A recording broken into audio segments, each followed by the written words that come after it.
इस अस्थमा से बचना चाहिए। आपके टीवी स्क्रीन पर हमारे दोनों मेहमान हैं। सबसे पहले डॉक्टर नरेश चावला जी हैं, वीपीडीएमसी से हैं।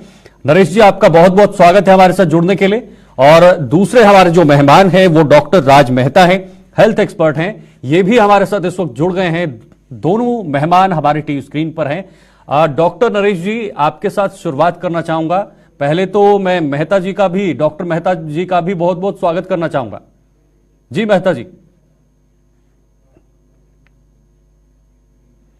पहला सवाल डॉक्टर नरेश चावला जी आपसे रहेगा, क्योंकि लगातार प्रदूषण बढ़ रहा है और पहले भी आपसे मैंने जानने की कोशिश की थी कि किस तरह से प्रदूषण का स्तर जो है वो लगातार दिल्ली के अंदर बढ़ रहा है।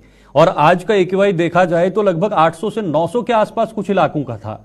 तो ऐसे में सबसे पहले तो ये जानना चाहूंगा कि अस्थमा है क्या और ये कैसे होता है, और दिल्ली में जो इस वक्त प्रदूषण की समस्या है ये इस बीमारी से संबंधित कितना ज्यादा घातक हो सकता है?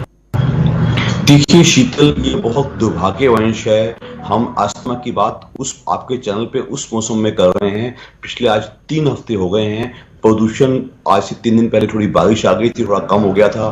पहले 500, 700, 800, 900, 1000 तक पे गया हुआ है। वो अब कल जब दिवाली के पटाखे ज्यादा छूटे हैं तो वो है। जहां तक अस्थमा डेफिनेशन वाइज कहा जाता है, जो रिवर्सिबल यानी कि ऐसा सांस की नालियां जिनको कि हम नॉर्मली ब्रोंकाई कहते हैं, उनका सकरा हो जाना, उनका नैरोइंग हो जाना। लेकिन इसको मैंने खास शब्द इस्तेमाल किया है, रिवर्सिबल, यानी कि ये पूरी तरह डैमेज नहीं हो जाना। अगर डैमेज होता है तो उसको हम COPD कहना शुरू कर देते हैं। तो इसलिए आम लोगों के लिए जानना इतना जरूरी है, अस्थमा एक ऐसी सांस की कंडीशन है जिसमें सांस की नलियां सक्रिय हो जाती हैं और पेशेंट को सांस लेने में दिक्कत होगी। पेशेंट को रिपीटेड खांसी आ सकती है। पेशेंट बार बार कहेगा मुझे कफ होता है। पेशेंट को छाती में दर्द हो सकती है। और प्लस साथ में अगर वायरल फीवर टाइप या वायरल ब्रोंकाइटिस ऐड हो जाए और उसके बाद बैक्टीरियल हो जाए तो पेशेंट को पीला कफ होना शुरू हो जाता है। और जो फैक्टर्स आपके जो ग्राफिक्स ने मेंशन किए हैं बिल्कुल ठीक किए हैं। ये जेनेटिक भी इसका जेनेटिक भी बेसिस हो सकता है। दूसरा, ये जो आज की तारीख में प्रदूषण है, धूल मिट्टी है, ये पोलन्स हैं, परफ्यूम्स हैं, पेंट्स हैं, और सबसे बड़ा ये प्रदूषण, ये तो कितना नुकसान करता है हमें खुद भी नहीं मालूम। लेकिन हमें मालूम है दिल्ली शहर में, मतलब कि Delhi is a very bad city with the whole country.